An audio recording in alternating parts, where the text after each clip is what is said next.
Imaginez la scène dans une grande entreprise technologique qui marche bien, qui grandit, qui se développe. Le PDG, reconnu pour son intelligence et sa réussite, est respecté mais perçu comme distant par ses employés.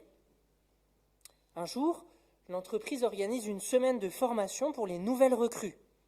Les jeunes employés qui viennent d'arriver dans l'entreprise sont impressionnés par l'ampleur des lieux et par la réussite de l'entreprise qu'ils viennent de rejoindre. Ils prennent timidement place dans la salle de réunion où la formation va commencer. Quelques minutes avant le début de la session, un homme en chemise simple entre dans la salle avec un plateau chargé de tasses de café et de thé. Il passe dans les rangs et se met à servir les recrues une par une en leur demandant gentiment leur boisson préférée. Beaucoup le prennent pour un assistant ou un membre du personnel de maintenance. Et ce n'est qu'à la fin du service, juste avant que la formation commence, que notre homme pose le plateau, sourit et se présente. « Bonjour à tous, je suis Marc, le PDG de cette entreprise. Je voulais commencer cette journée en servant ceux qui vont, je l'espère, nous aider à bâtir l'avenir. » Si je vous raconte ça, c'est parce que la scène qu'on va lire dans l'Évangile aujourd'hui nous rappelle cette scène en entreprise. C'est un geste de cette sorte, que Jésus a fait en demandant à Jean de le baptiser dans le Jourdain. Vous voyez peut-être pas les liens tout de suite, mais j'espère que ça va venir avec la prédication. C'est un geste de cette sorte-là que Jésus fait en demandant à Jean, son cousin, de le baptiser dans le Jourdain. Je vous invite à lire avec moi dans l'évangile de Matthieu, qui va nous accompagner jusqu'à Pâques, mais pour aujourd'hui au chapitre 3, les versets 13 à 17.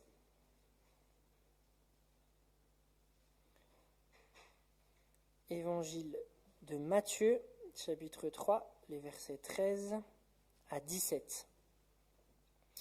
C'est à cette époque que parut Jésus. Il se rendit de la Galilée au Jourdain, auprès de Jean, pour être baptisé par lui. Mais Jean essaya de l'en dissuader. Il lui disait « C'est moi qui ai besoin d'être baptisé par toi, et c'est toi qui viens à moi. » Jésus lui répondit « Accepte pour le moment qu'il en soit ainsi, car c'est de cette manière qu'il nous convient d'accomplir tout ce que Dieu considère comme juste. » Là-dessus, Jean accepta de le baptiser. Aussitôt après avoir été baptisé, Jésus sortit de l'eau. Alors le ciel s'ouvrit et il vit l'Esprit de Dieu descendre sous la forme d'une colombe et venir sur lui. Une voix venant du ciel déclara « Celui-ci est mon Fils bien-aimé, celui qui fait toute ma joie. » Amen. Si vous ne connaissez pas ce texte, si vous ne connaissiez pas ce texte avant de venir, ou bien au contraire, si vous le connaissez de trop, ça vous paraît peut-être tout à fait banal que Jésus demande à Jean de se faire baptiser. Mais en réalité, la demande de Jésus adressée à Jean de se faire baptiser dans le Jourdain est tout à fait surprenante. Et on le voit dans le texte, Jean est surpris et refuse dans un premier temps de baptiser Jésus.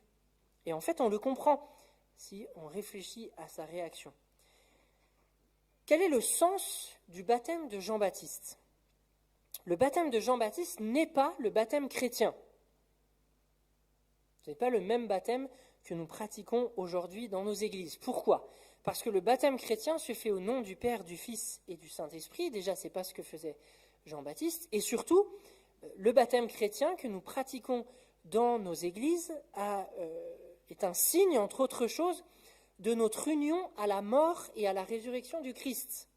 Or, au moment où Jean baptise ses disciples, Jésus commence tout juste son ministère. Le baptême de Jésus, j'y reviendrai, est d'ailleurs un signe de son entrée dans le ministère, une sorte d'intronisation qui l'établit comme roi, j'y reviendrai, mais en tout cas qui le fait entrer dans son ministère.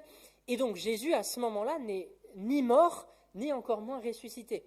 Le baptême de Jean ne peut donc pas avoir cette signification d'union, d'identification du croyant à la mort et à la résurrection du Christ. Et donc le baptême de Jean-Baptiste n'est pas le baptême chrétien, c'est autre chose, même s'il y a des points communs, évidemment, entre le baptême de Jean et le baptême chrétien. Mais alors quel est le sens du baptême de Jean-Baptiste ? si ce n'est pas le même que celui du baptême chrétien. En réalité, le baptême de Jean-Baptiste est un baptême de repentance, un signe par lequel les disciples de Jean se détournaient de leurs péchés, reconnaissaient déjà leurs péchés et s'engageaient à s'en détourner pour se préparer à la venue du règne de Dieu. Tout le ministère de Jean-Baptiste et sa pratique du baptême en particulier sont orientés vers ça, préparer les gens à la venue du règne de Dieu en reconnaissant qu'ils ont besoin de l'intervention de Dieu parce qu'ils sont pécheurs et en les invitant par ce baptême à s'engager à se détourner de leurs péchés. Et c'est là qu'on comprend que la demande de Jésus de se faire baptiser par Jean n'a aucun sens a priori. Jésus n'a aucunement besoin de se repentir. Au contraire, il a même été annoncé à Joseph, son père adoptif, on en a parlé il y a 2 semaines je crois, il a été annoncé, Jésus, à Joseph comme celui qui vient pour sauver son peuple de ses péchés. Chapitre 1 de l'évangile de Matthieu. Il n'a donc pas besoin de se repentir, il est celui qui vient sauver les autres de leurs péchés, lui qui n'a jamais péché. On comprend donc la réticence de Jean-Baptiste à accéder à la demande de Jésus. De plus, Jean-Baptiste sait, puisqu'il l'a dit aussi quelques versets plus haut, que Jésus est bien plus puissant que lui et que son ministère à Jean-Baptiste consiste à préparer celui de Jésus. Et Jean-Baptiste sait également, parce que là aussi il l'a annoncé, que Jésus est l'auteur du jugement éternel. Jean-Baptiste dit que celui qui vient après lui, Jésus, tient son vanne à la main pour séparer le grain de la balle, de l'enveloppe du grain, qui s'envole avec le vent lorsque justement dans le van on secoue les grains. C'est une image du jugement qui consistera en un tri, non pas entre les bons et les méchants puisque tous sont pécheurs, mais entre ceux qui justement reconnaîtront leurs péchés et accepteront la grâce de Dieu et ceux qui refuseront la grâce de Dieu. Si Jésus est plus puissant que Jean-Baptiste, s'il n'a jamais péché, mais qu'il vient sauver son peuple de ses péchés, et si Jésus est l'auteur du jugement éternel, comment peut-il donc venir se faire baptiser dans le Jourdain pour le pardon des péchés ? Ça n'a pas de sens. Et on comprend donc la réticence de Jean-Baptiste. Mais si Jésus veut, malgré tout ce qu'on vient de dire, se faire baptiser, ce n'est évidemment pas pour se repentir, mais bien plutôt, comme il le dit lui-même, pour accomplir tout ce que Dieu considère comme juste. Le baptême de Jésus qui marque l'entrée dans son ministère situe celui-ci, son ministère, dans le cadre de l'obéissance et de la relation au Père. Jésus se situe, par cette demande à Jean de se faire baptiser, il situe la suite de sa vie et son ministère qui s'ouvre maintenant dans le cadre de l'obéissance et de la relation au Père. Il veut être à l'écoute du Père pour faire à tout instant ce que le Père considère comme juste. Et le baptême est un signe de ça. Mais peut-être plus profondément encore, en se faisant baptiser par Jean, Jésus s'identifie à son peuple. Jésus s'identifie plus précisément au reste fidèle du peuple, ceux qui se détournent de leurs péchés par le baptême de Jean et se préparent ainsi à l'irruption du règne de Dieu. Par son baptême avec eux, Jésus se place de leur côté, un peu comme le patron de mon introduction, qui distribue les cafés à ses jeunes employés et qui veut ainsi leur envoyer l'image qu'il est avec eux, qu'il n'est pas dans sa tour d'ivoire à distance d'eux. Eh bien, c'est un peu ça que Jésus fait par son baptême. Il veut se placer aux côtés de ceux qui se détournent de leurs péchés et qui se préparent à l'irruption du règne de Dieu. Jésus s'identifie à eux par ce baptême dont il n'a pas personnellement besoin. Il ne se fait pas baptiser, on pourrait dire, à titre individuel ou personnel, il n'en a pas besoin. Il se fait baptiser à titre officiel à cause de son identité de représentant du peuple de Dieu. Rien que par ce geste, ainsi, Jésus nous montre sur quel chemin nous devons marcher dans l'exercice de l'autorité, que ce soit dans l'Église, que ce soit dans le secteur public ou dans les entreprises où certains d'entre nous exercent des responsabilités. Par son baptême, Jésus montre qu'il exercera pendant son ministère son autorité non de manière dominante et écrasante, qu'il ne se situera pas au-dessus de son peuple, en surplomb, mais au contraire qu'il exercera son autorité au service d'un peuple auquel il s'identifie. Il peut réellement représenter son peuple, en particulier à la croix, j'aurais à en reparler, il peut réellement représenter son peuple parce qu'il assume en faire partie. Il s'identifie à ce peuple. L'autre élément intéressant pour nous, si nous exerçons des responsabilités avec autorité, c'est que Jésus ne considère pas ici son autorité pourtant immense.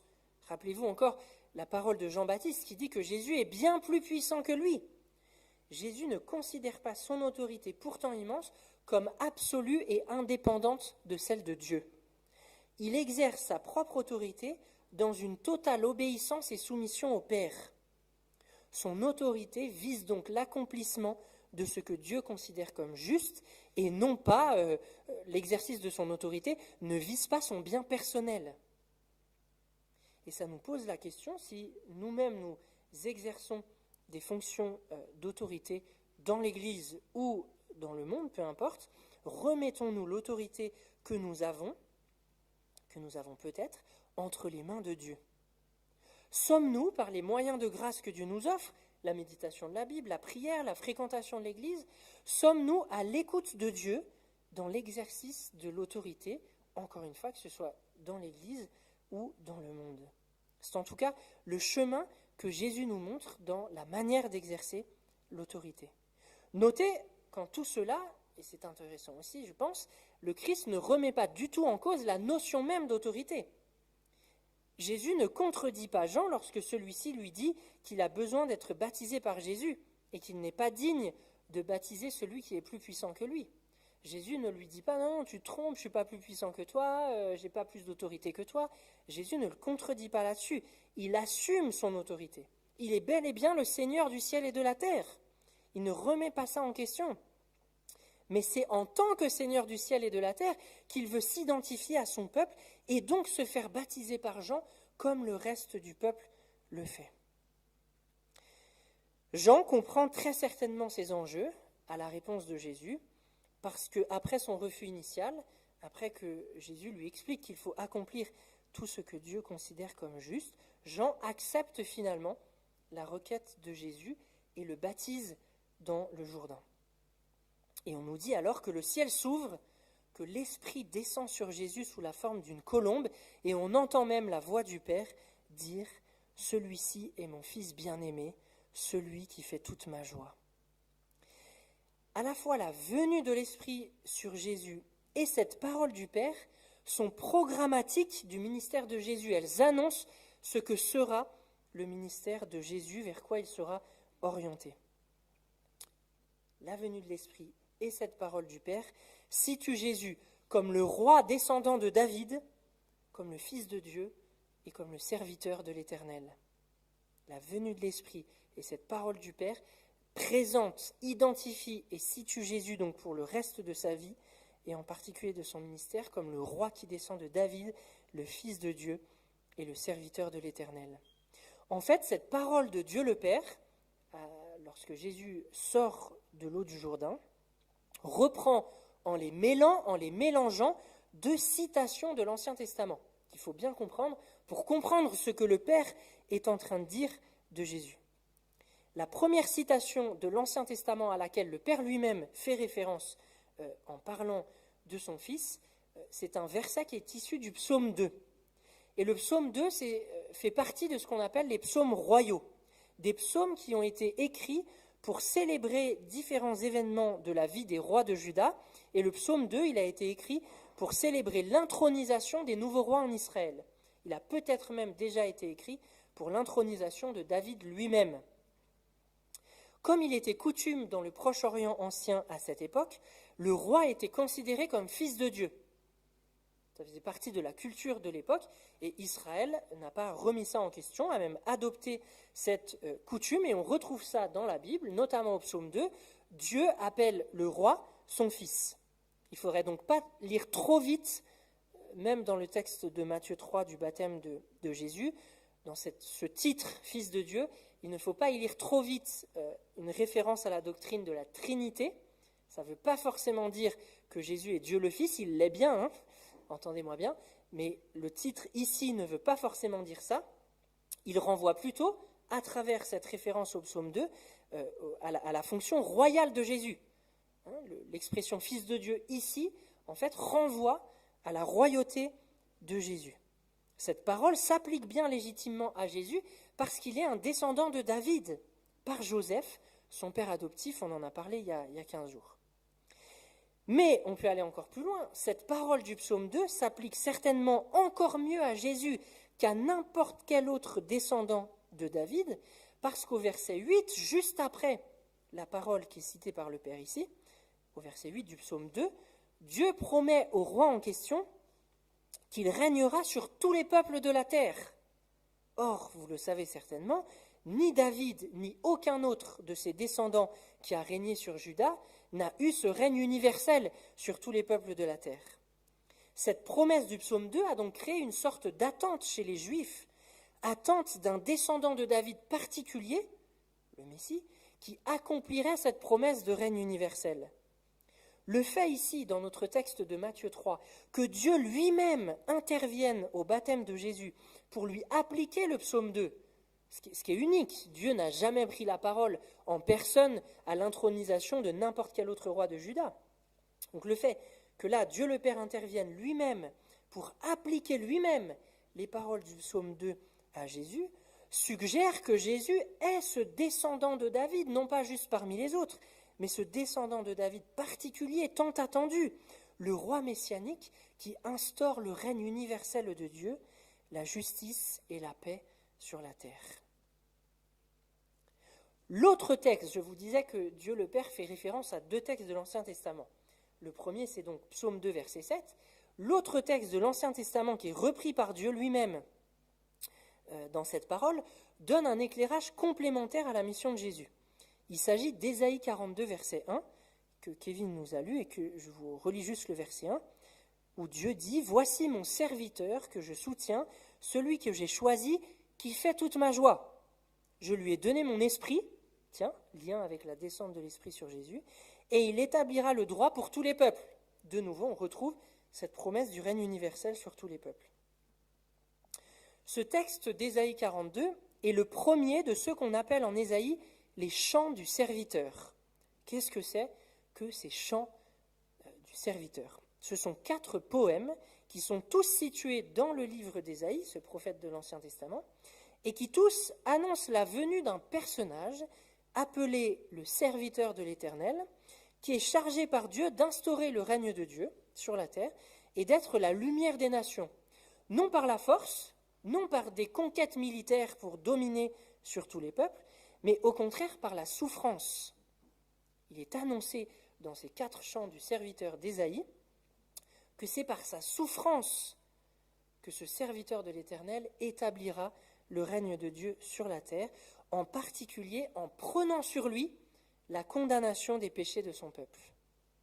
C'est dans le 4e chant du serviteur que ces choses-là apparaissent très précisément et qu'il est écrit, entre autres, Ésaïe 53, verset 11, « Beaucoup de gens le connaîtront, et pour cela, mon serviteur le juste leur accordera le statut de juste et se chargera de leurs fautes. » Il y a une sorte de glorieux échange qui est annoncé ici par la figure du serviteur souffrant en Ésaïe 53, où il est dit que lui est juste, annonce de l'innocence de ce serviteur de l'Éternel, il n'a jamais péché, lui est juste, et il se chargera des fautes de son peuple, donc la condamnation due pour les fautes de son peuple est transférée sur lui, et lui, son statut de juste est transféré à son peuple. Vous voyez ?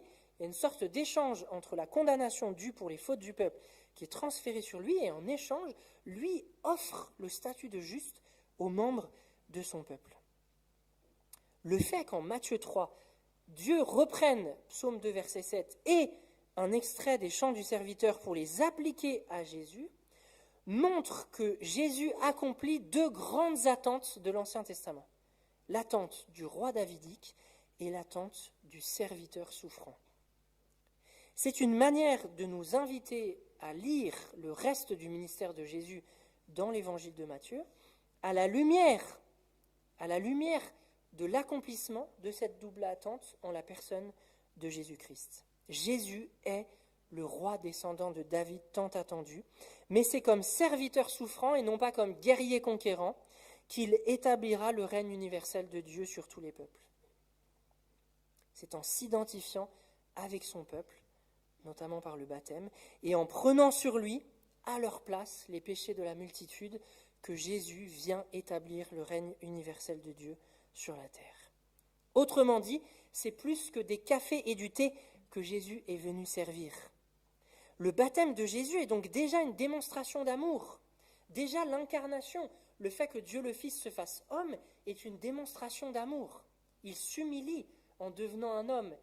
Il quitte non pas la divinité, il reste Dieu pendant qu'il est sur la terre, Jésus, mais il accepte, il choisit de ne plus jouir pendant un temps des privilèges de la divinité en devenant un homme, en venant partager avec nous la vie humaine telle qu'elle est, sans tricher, en étant semblable à nous en tout hormis le péché. C'est déjà une démonstration d'amour, une identification à nous. Il devient homme comme nous.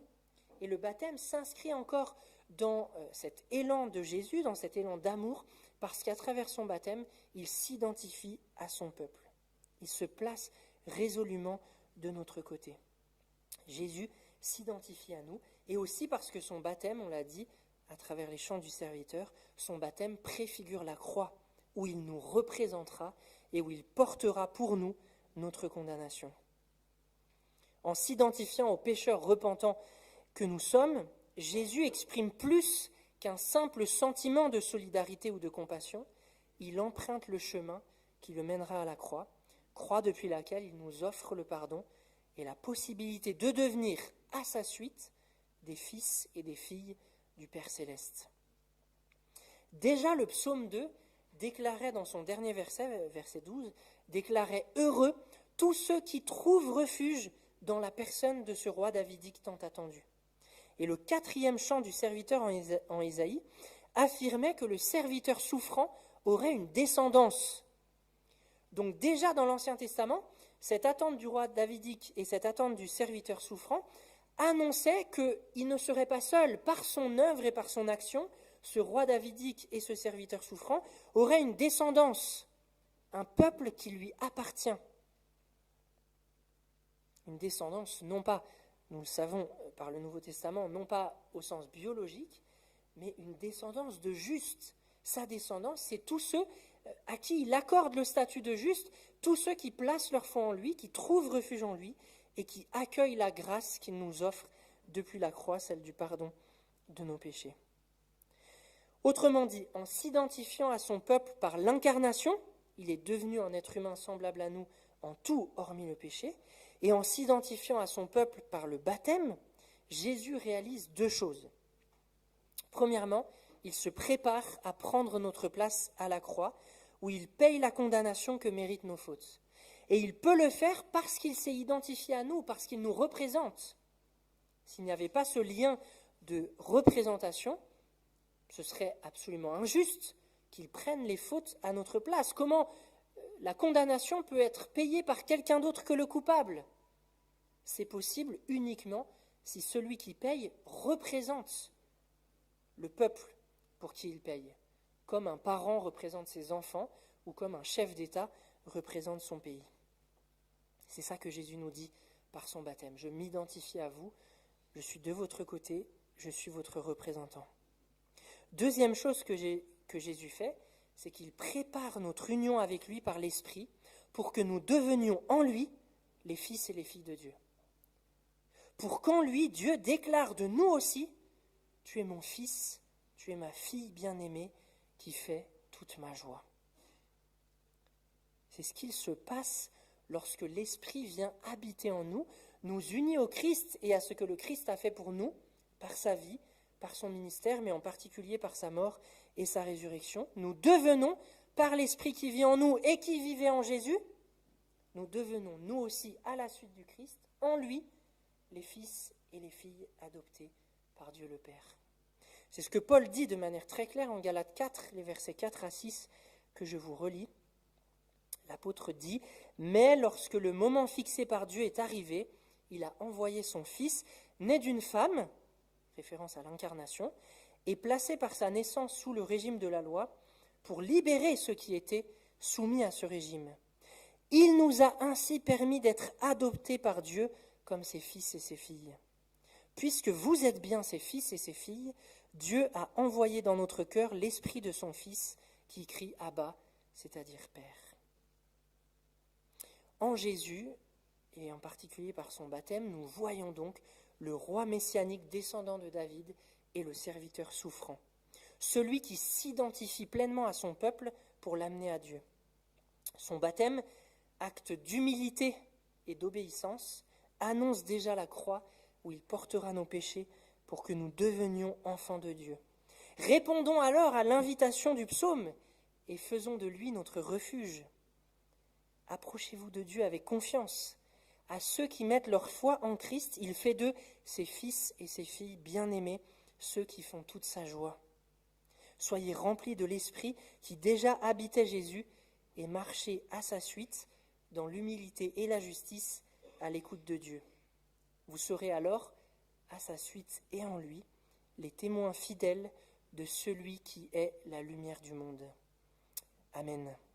Je vous invite à prier. Seigneur, on veut te louer et te remercier pour l'immense amour que tu as démontré à notre égard. D'abord en te faisant homme, toi qui régnais sur le trône de Dieu, sur tout l'univers, qui jouissais des privilèges de la divinité. Tu n'as pas hésité à venir marcher parmi nous, à t'humilier en devenant un homme, tout en restant Dieu, mais en acceptant pour un temps de ne plus jouir des privilèges de la divinité pour vivre une vie humaine pleine et entière, sans tricher, semblable à nous en tout, hormis le péché. Tu as accepté de venir souffrir, vivre la faim, le stress, la fatigue, l'angoisse de la mort, pour nous, pour être notre représentant. Merci parce que à ton baptême aussi, tu nous as montré que tu nous aimais, que tu te plaçais résolument de notre côté, que tu t'identifiais à ton peuple pour le représenter et le servir, pour le sauver de ses péchés, le libérer et faire que chaque membre de ton peuple soit adopté par Dieu le Père à ta suite, en toi, comme fils et fille. Merci Seigneur, parce que par l'Esprit que tu nous as donné, qui vit en nous, tu nous unis à toi, et nous sommes adoptés par Dieu le Père comme des fils et des filles bien-aimés, en qui Dieu met toute sa joie.